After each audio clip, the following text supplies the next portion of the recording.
Thanks a lot for joining me. First of all, why are you here and what is tonight about? Well, tonight is one of those typical evenings with Henry Olonga that I do around the country. Tonight is really in aid of a charity, a Zimbabwean charity. The local church has been raising money. In fact, it's not a local church, it's a group of churches, the Roman Catholic Church, the Church of England, and one other church I can't remember. But they've come together and they're trying to raise some money for a Zimbabwean charity, and they've raised £5,000. So I'm at the end of that fundraising push, and I typically travel around the country sharing the story of my life, singing a few songs, and challenging people.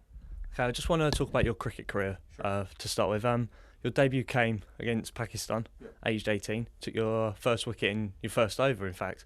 How did that make you feel getting that wicket and representing your country?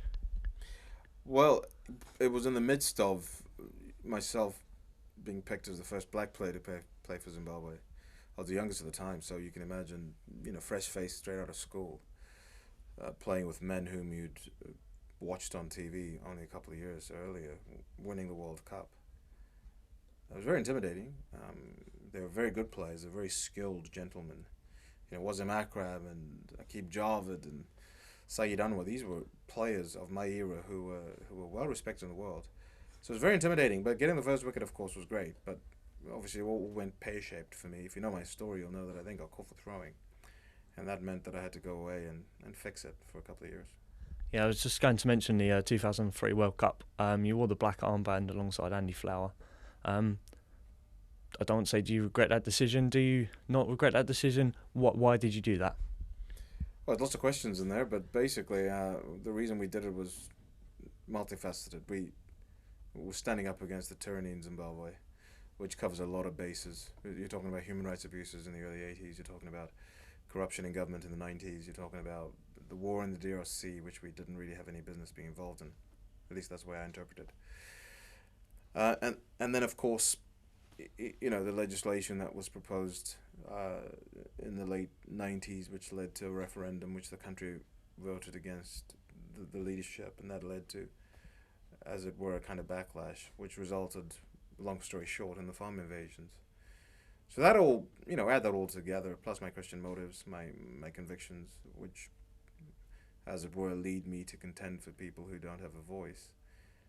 That's what motivated me to do it. Andy may have his own reasons, but that's ultimately what made me actually do it. As for regrets, the word regret is kind of relative, and the reason why I say that is because I think that there are a number of different forms of regret, but I'll zero in on two. One is an opportunity to do something and you don't take it, and two is when you had an opportunity to do something wrong and you took it. So ultimately, those are, in my humble opinion, the opportunities that are open for you to have regret in your life. But we don't fit that criteria because we had an opportunity to do something and we took it, and it was the right thing to do. So I don't think that leaves space for regret if you do the right thing. It's been just nearly over a year and a half now to the release of your book, Blood, Sweat and Treason. What are the main themes of the book, and what message do you want it to send? Hey, it's an honest look at my life. As for themes, I can't say that I can pick any because it was just an honest snapshot of how I remember growing up. It's not a motivational book. It's not a revolutionary book. It's not a political book. It's none of the sort. It's got elements of those within the story.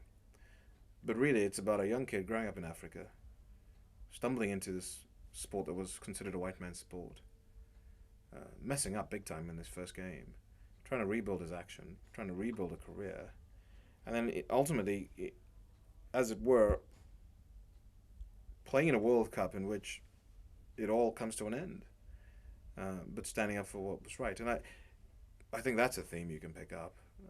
But the other themes, my desire to learn as a kid, I think that might be useful to some youngsters who might be wondering how to figure out what they want to do with their lives. I think there's this theme throughout my life that I've been willing to reinvent myself and discover new things and experiment. And I suppose also the whole concept of having a holistic life, approaching life from different angles and not just being tied down to one thing.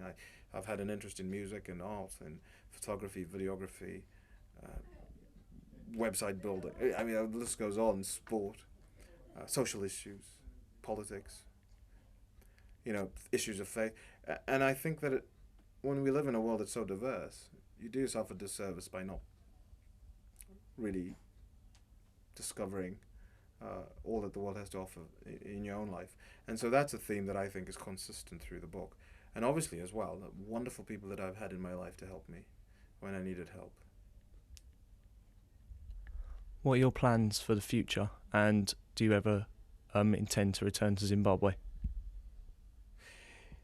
It's hard to say what my plans are for the future because I'm subject to so many things. I'm subject to Zimbabwe changing, but I've got my own goals and I want to achieve them. I've obviously written a book. I want to make films. I want to produce some albums. I'm still with a cricket club called Lashings. I've been with them for 9 seasons. So I'll continue to do that, perhaps. But as far as Zimbabwe goes, like I said, I'm at the mercy of the forces that be, or the powers that be there. And if they see a need for me in any kind of way, I might have an incentive to go back. If they don't see a role for me to play, what's the point? And finally, Henry, do you have anything to say to Robert Mugabe? I don't think he's going to watch this video. But, I don't think what we said, was it 9 years ago, changes. We were just appealing to the powers that be to stop abusing people's human rights and to stop the madness. And, if the madness hasn't stopped, I haven't stopped saying the same thing. So some might say it's kind of chilled out, and it perhaps has. It's not as crazy as it was. But I still think there's lots of room for improvement. And that being the case, I would bring up the same old issues. Henry, thanks a lot for joining. Thank you. Thanks for having me.